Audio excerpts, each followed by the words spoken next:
আগে তো দরকার মাল মাল না থাকলে তো শুটিং করা যাবে না। আমাকে আর মানাবে না 2, 4, 5 বছর পরে। এগুলো তখন আমাদেরকে খুব কষ্ট দেয়। কেন কষ্ট দেয়? যে আসলে আমরাও তো মানুষ। সিনেমার জন্যই সব জান প্রাণ সব কিছু দিতে হবে। এদিকে বাচ্চা স্বামী যেদিকে যায় যাক, এরকম কোনো কিছু আসলে আমি ভাবিনি।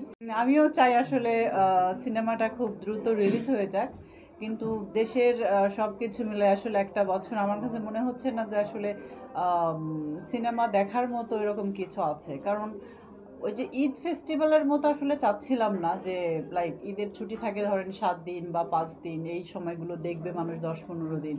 না, কারণ আমি চাচ্ছি যে সিনেমাটা হলে চলবে, সুপারহিট হবে, মানুষ আসবে, মানুষের সময় অনুযায়ী হলে আসবে, একটা না চলবে, যেভাবে আমাদের সিনেমা 1-2 মাস হলে এরকম চলে।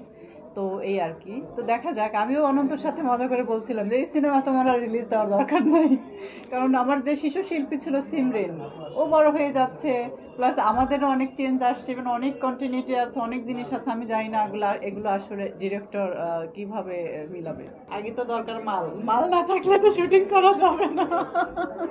এই আমার এই 2-3টা সিনেমার শেষের পর আসলে আপনাদের এই চলচ্চিত্র রিলেটেড এর কোনো কিছুতে আমাকে পাবেন না। আমার স্বামীকে আমার সময়টা আসলে বেশি দেওয়া উচিত। সিনেমার জন্যই সব জান প্রাণ সব কিছু দিতে হবে। এদিকে বাচ্চা স্বামী যেদিকে যায় যাক, এরকম কোনো কিছু আসলে আমি ভাবিনি।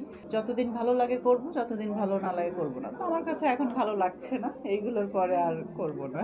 আমার সংসার, আমার ফ্যামিলি, আমার হাজবেন্ড, আমার 2 ছেলে।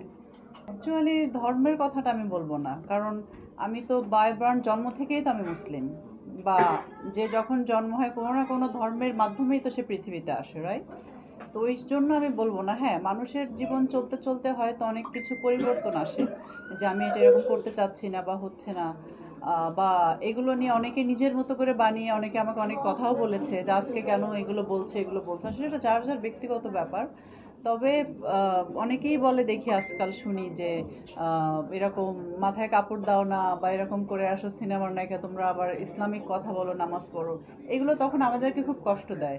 কেন কষ্ট দেয়? যে আসলে আমরাও তো মানুষ। কারণ এটা যদি নিয়মে থাকতো যে সিনেমার হিরো হিরোইনরা মানে তাদের ধর্ম নিয়ে কথা বলতে পারবে না এভাবে, তাহলে তো এটা সর্বপ্রথম আমার কাছে মনে হয় যে যখন আমরা উমরাতে যাই, হজে যাই, ওই জায়গাটায় আমরা যেতে পারতাম না। কারণ ওইখানে তো সবার জন্য খোলা, উন্মুক্ত, যে সবাই আসো তোমরা, এই যেভাবে আসার নিয়ম এগুলো মেনটেন করে।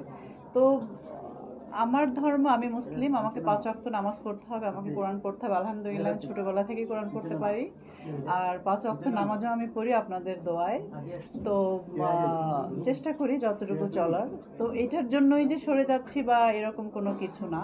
আসলে আমার কাছে মনে হয় যে আমাকে আর মানাবে না 2, 4, 5 বছর পরে, কারণ একটা হিরোইন কিন্তু তাকে খুব সুন্দর দেখাতে হবে, ইয়াং থাকতে হবে, হিরোইনের মতো।